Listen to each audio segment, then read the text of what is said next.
Bismillahirrahmanirrahim. Nahmaduhu wa nusalli ala rasulihil karim, amma ba'd. Insyaallah pada kesempatan ini kita akan melanjutkan kembali pembacaan kitab At-Tibyan fi Adabi Hamalatil Quran. Jadi kemarin itu sudah dijelaskan bahwasannya para salaf kita, mereka ini di dalam mengkhatamkan Al-Quran, mereka itu memiliki kebiasaan kadar atau ukuran waktu yang berbeda-beda. Ada yang setiap 2 bulan sekali, ada yang mengkhatamkan 1 kali, kemudian ada yang setiap 1 bulan sekali, 1 kali khatam, ada yang setiap 10 malam sekali, 7 malam sekali, 8 malam sekali, bahkan ada yang di dalam 1 hari, 1 malam itu ada yang mengkhatamkan Al-Quran 8 kali. 4 kali di siang hari, 4 kali di malam hari. Nah, kata beliau, faminal ladzi kanu yakhtimuna khatmatan fil lailati wal yaumi. Kata beliau, di antara para salaf yang mereka itu mengkhatamkan Al-Quran 1 kali di dalam 1 hari 1 malam, itu yang pertama adalah Utsman bin Affan. Yang beliau ini adalah khalifah yang ketiga setelah Umar. Kemudian yang kedua adalah Tamimun Ad-Dari. Beliau ini adalah imamnya para sahabat, Tamim Ad-Dari.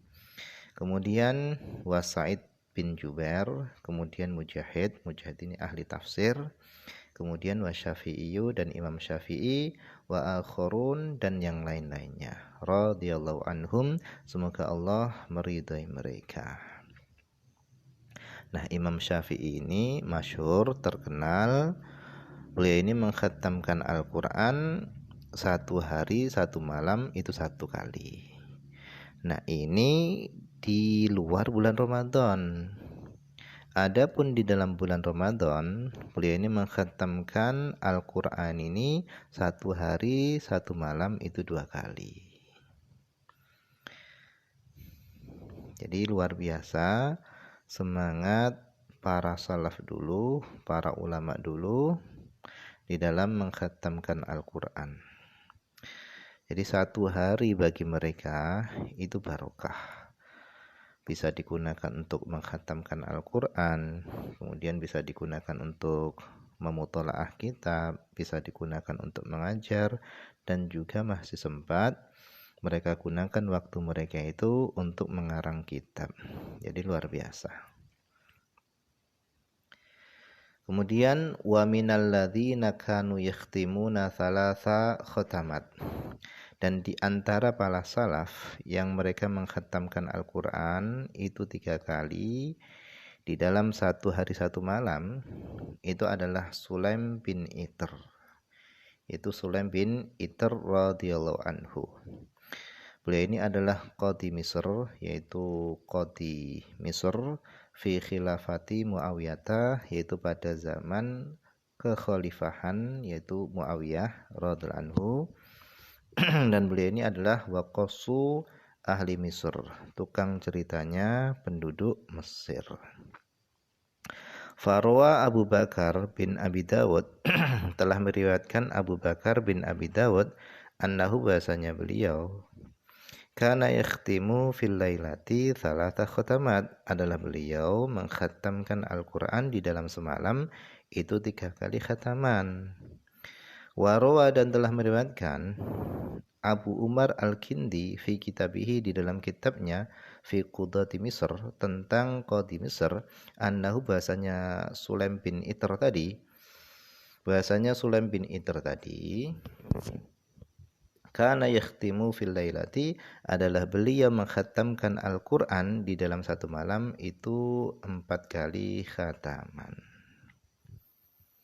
Wa qala Syekh Saleh Al-Imam Abu Abdurrahman As-Sulaimiyyu radhiyallahu anhu, sami'tu, kata beliau, sami'tu Syekh Aba Utsman Al-Maghribi radhiyallahu anhu yaqul, beliau berkata, Kana Ibnul Katib adalah Ibnu Katib radhiyallahu anhu, beliau ini yakhtimu, beliau ini mengkhatamkan Al-Qur'an bin nahar pada siang hari arba'a khatamatin, yaitu 4 kali khataman. Wabil laili dan pada malam hari arba'ata khatamat, arba'a khatamat, 4 kali juga. Jadi satu hari beliau ini mengkhatamkan 8 kali khataman, 4 kali di siang hari, 4 kali di malam hari. Nah, kata Imam Nawawi, wa hadza din ini adalah aktsaruma, paling banyaknya riwayat balagona yang telah sampai kepada kami fil yaumi wal lailati, di dalam pengkhataman Al-Qur'an di dalam satu hari satu malam, yaitu 8 kali. 4 kali di siang hari, 4 kali di malam hari.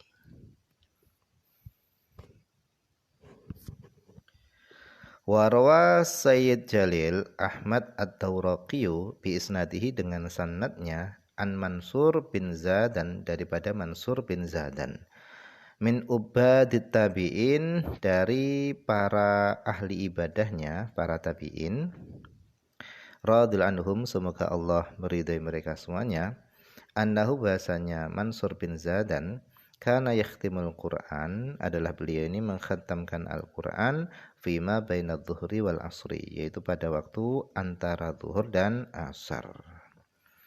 Wa yakhtimuhu, dan beliau mengkhatamkan Al-Qur'an aidan juga fima bainal maghrib wal isya, yaitu pada waktu antara maghrib dan isya. Wa yakhtimuhu, dan beliau mengkhatamkan Al-Qur'an juga fima bainal maghrib wal isya fi Ramadan khatmataini, yaitu pada waktu antara maghrib dan isya pada bulan Ramadan, itu 2 kali. Jadi waktu antara maghrib dan isya itu bisa mengkhatamkan 2 kali di dalam bulan Ramadan, wa syai'an, dan beberapa ayat.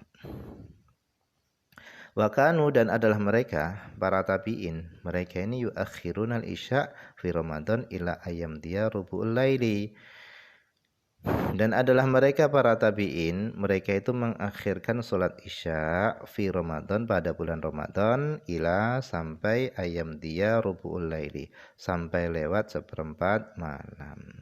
Jadi sholat isyanya itu dikerjakan sampai lewat 1/4 malam.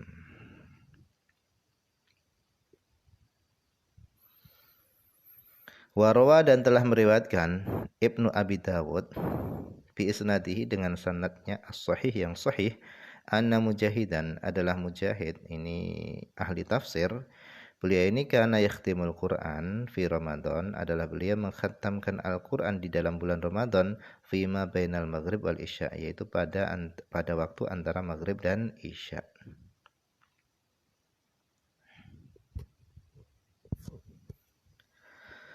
Wa an Mansurin, dan daripada Mansur, qala, dia berkata, kana Aliyun, adalah Ali Al-Azdiyu, beliau ini yakhtimu, mengkhatamkan Al-Qur'an fima bainal maghrib wal isya, yaitu pada waktu antara maghrib dan isya, kulla lailatin, setiap malam, min Ramadan, daripada bulan Ramadan. Jadi Ali Al-Azdi, beliau ini mengkhatamkan Al-Qur'an antara maghrib dan isya setiap malamnya pada bulan Ramadan. Wa an Ibrahim bin Sa'ad, qala, dia berkata, kana abi, adalah ayahku, beliau ini yahtabi, beliau ini melakukan ihtiba. Ihtiba ini adalah mengikatkan kain dari depan lututnya sampai di belakang, itu diikat. Tujuannya supaya bisa duduk lama dengan tanpa bersandar. Nah, kata Ibrahim bin Sa'ad, fama yahullu hibwatahu, maka ayahku, beliau ini tidak melepaskan ikatannya hatta yakhtimal Qur'an, sampai dia mengkhatamkan Al-Qur'an. Jadi setelah mengkhatamkan Al-Qur'an baru beliau melepaskan ikatannya, ihtiba tadi.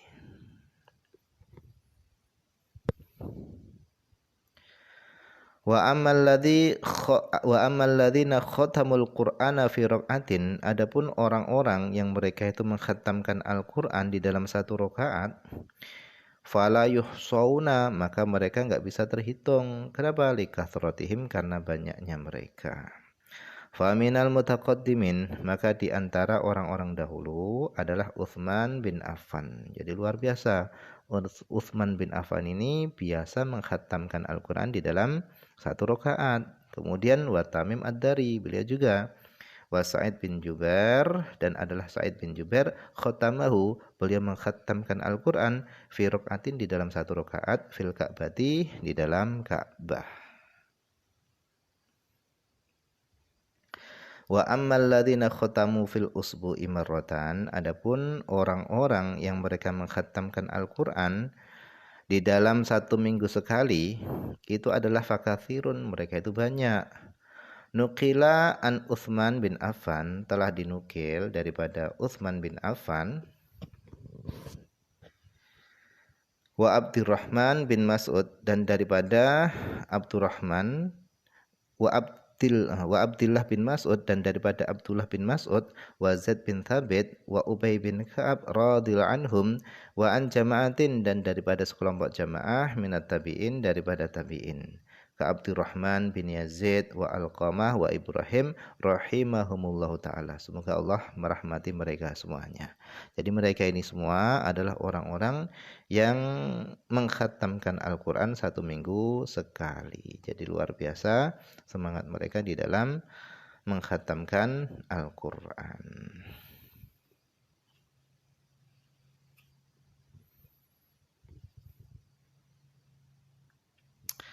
Kemudian kata beliau, wal ikhtiyaru, adapun yang dipilih, anna dzalika, bahasanya kadar di dalam mengkhatamkan Al-Qur'an itu yakhtalifu, itu berbeda-beda, bi ikhtilafil asykhas, dengan perbedaan manusia. Jadi karena setiap manusia itu memiliki kemampuan yang berbeda-beda, memiliki semangat yang berbeda-beda,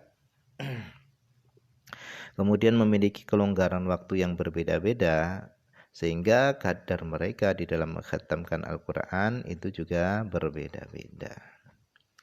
Faman kana yadhhar lahu bidaqiqil fikri lataifu wa ma'arifu, maka siapa yang tampak baginya bidaqiqil fikri, dengan detailnya pemikirannya, tampak baginya lataif, yaitu buah-buah pemikiran, wa ma'arif, dan pengetahuan-pengetahuan, fal yaktasir, maka hendaknya dia membatasi bacaan Al-Qur'annya ala qadrin, atas kadar ukuran, yuhassilu, yang dia bisa menghasilkan, lahu, bagi buah pemikirannya tadi, dia bisa menghasilkan kamala fahmima yaqra'uh, yaitu dia bisa menghasilkan kesempurnaan pemahaman apa yang dia baca.